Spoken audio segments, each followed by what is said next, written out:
السلام عليكم ورحمة الله وبركاته. ازيكم حبايبي؟ عاملين ايه؟ يا رب تكونوا بخير. رحت اشتري برطمان مربى من السوبر ماركت، لقيت الاسعار خرافية. البرطمان كيلو عامل 45 جنيه، وفي عامل 50، وفي عامل 55.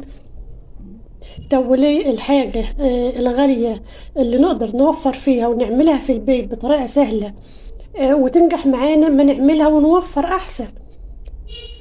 نزلت السوق، جبت كيلو فاكهة ب12 جنيه، خد مني نص كيلو سكر. عملت ايه؟ عملت كيلو ونص مربى، يعني 32 جنيه، عملت كيلو ونص مربى اهو. شوفوا بقى التوفير اللي انا وفرته. عملته بطريقة سهلة وبسيطة جدا، ما خدش معايا وقت خالص. يلا بينا كده نسمي بالله ونصلي على الرسول ونبدأ وصفتنا ونشوف عملناها ازاي. عشان تعملي مربى وتطلع معاكي صح ومظبوطة وريحتها حلوة وطعمها حلو، يبقى لازم تعملي الخطوة دي، مهمة جدا. انا هنا جبت التين بتاعي، انا معايا هنا كيلو تين. جبته وغسلته غسله كويسه وقطعته قطعته على نصين بالشكل ده كده، عشان انا عايزه المربى بتاعتي يكون فيها قطع.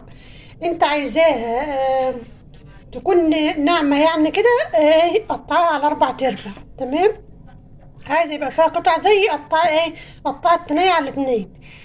الكيلو المربى هياخد مني قد ايه؟ هياخد مني نص كيلو سكر بالظبط، او نص كيلو يعني و3 معالق كده. تمام. هحطه عليه بالشكل ده كده. ومعايا هنا 4 قرنفلات حصى اهو، هحطهم برضو عليه بالشكل ده كده.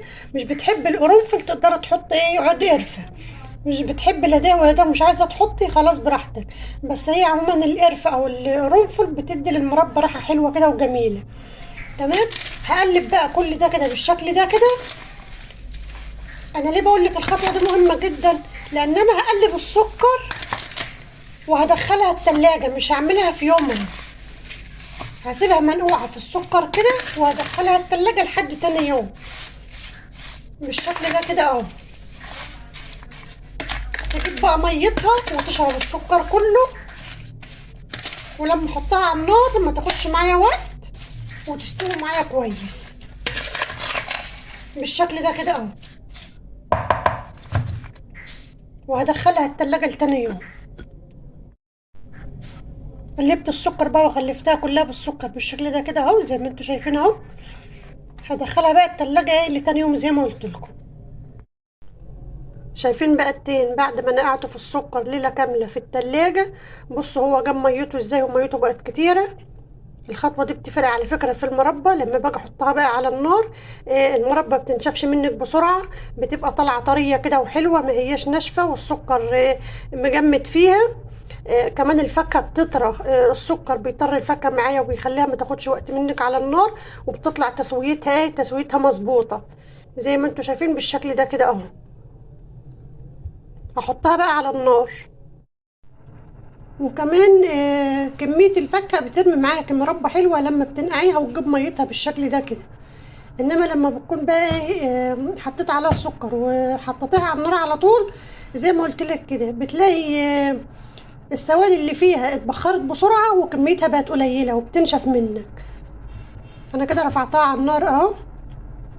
هسيبها لحد ما تبدأ تغلي على نار عالية. هي كده على نار عالية. شايفين هي كده بدأت تغلي معايا اهي. هعصر لها بقى ليمونة متوسطة زي ما انتوا شايفين كده اهو. هعصرها فيها واغطي عليها.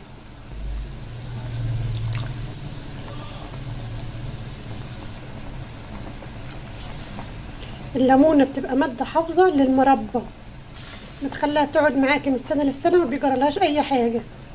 لو ما عندكش ليمونة وعندك ملح ليمون، تقدر تحط نص معلقة شاي صغيرة كده ملح ليمون.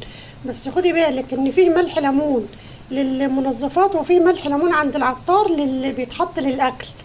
لان انا كنت بشتري قبل كده وقال لي ان في ملح ليمون بيتحط للمنظفات، وفي ملح ليمون مخصوص للاكل، عشان تكونوا عارفين يعني المعلومة دي. انا كده هديت عين البوتاجاز، خليتها اقل من الوسط شويه. هشيل بقى الريم اللي على وشها ده كده اهو، لان الريم ده ما بيبقاش حلو في المربى. هشيله بالشكل ده كده.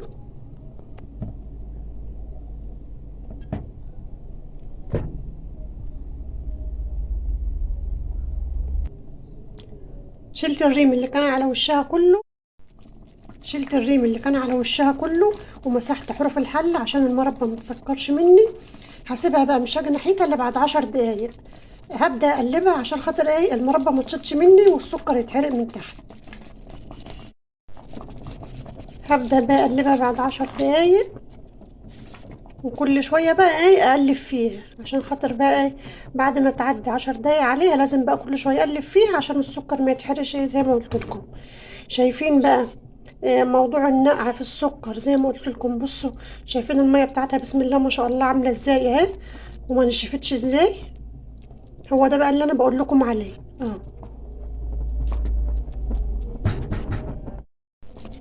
انا كمان هديت عليها النار كمان شويه، مخلياها على نار هاديه. شايفين النار اهي بالشكل ده كده اهي، وسايباها على نار هاديه كده عشان ايه ما تنشفش زي ما قلت لكم. لان النار لما بتبقى عاليه بتبخر السوائل بتاعتها بسرعه وبتلاقي المربى نشفت منك. كده المربى بتاعتي استوت معايا خلاص اهي. قعدت معايا قد ايه على النار؟ قعدت ساعه وربع بالظبط، بس على نار هاديه جدا زي ما وريتها لكم كده. اختبرتها بقى بالمعلقه زي ما انتم شايفين كده اهو بصبعي. شايفين الخط اللي معلم في المعلقه ده اهو. اما عملتها بصبعي ما جاتش على بعضها تاني اهي بالشكل ده كده. كده خلاص المربى استوت معايا، مش هسيبها بقى اكتر من كده عشان زي ما قلت لكم ايه ما تنشفش معايا اهي بالشكل ده كده. خلاص هطفي عليها بقى. هديها هرسه بسيطه بس كده بالمعلقه كده اهي اهو بالشكل ده كده. اللي انا بهرس ايه القطعه اهي زي ما انتوا شايفين بقت معايا بالشكل ده كده اهي. شايفين بقى بسم الله ما شاء الله لحد ما طفيت عليها النار وهي بصوا طريه وجميله ازاي معايا، ما نشفتش وبخرت السوائل بتاعتها اهي. شايفين بسم الله ما شاء الله عشان خاطر ايه وطيت عليها النار خالص زي ما قلت لكم اهي. لو عايزه انت بقى، لو مش عايزاها قطع زي كده، لو عايزاها يعني ناعمه خالص ما فيهاش قطع زي كده، قطعي التنية على 4 تربع